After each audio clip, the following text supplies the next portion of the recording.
A presidential campaign for the ages has taken an even more bizarre turn than anyone could have ever predicted. To the shocking decision to tell Congress just days before the election that the FBI was opening it again.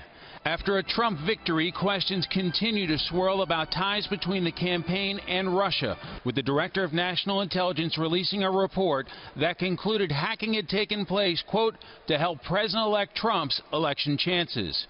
Weeks later, Mr. Trump lavished praise on then FBI Director Comey. Oh, there's James. He's become more famous than me. But behind closed doors, things soon took a turn. Reports surfaced of a meeting between the president and Comey in which Mr. Trump asked Comey to drop the investigation into Mike Flynn, who had submitted his resignation as National Security Advisor.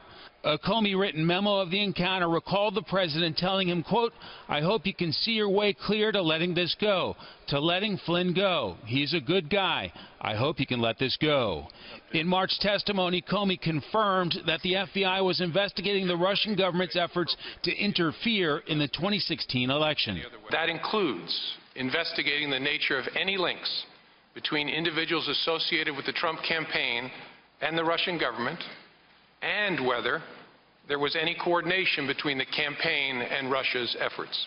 Less than 2 months later, Comey was gone. Third biggest story of the day, without question, President Trump firing the FBI Director James Comey. In a letter dismissing Comey, Mr. Trump wrote, quote, I greatly appreciate you informing me on 3 separate occasions that I am not under investigation.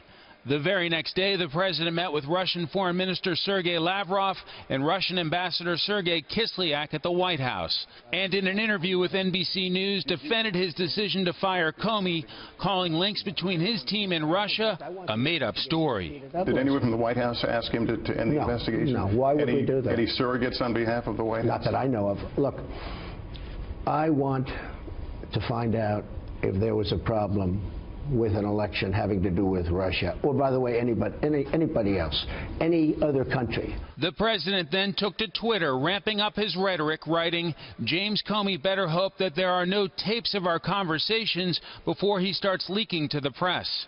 Former FBI Director Robert Mueller was appointed to oversee the Russia probe. And today, Comey said Mueller will get to the truth. I don't think it's for me to say whether the conversation I had with the president was an effort to obstruct.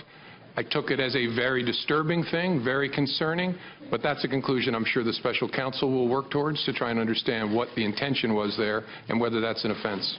After the hearing, Connecticut Democrat Senator Richard Blumenthal was asked about Comey's revelation today that he leaked his own memo to a Columbia University law professor. There'll be further questions about it, and he had no clear options as to how to make his side of the case known, and he chose that one. Florida Republican Senator Marco Rubio said the president was let down by his team. My hope is that there are people in the White House that have advised the president about what's appropriate and what isn't when you're interacting with the FBI. It's not clear why that didn't happen sooner, and it was a disservice to the president.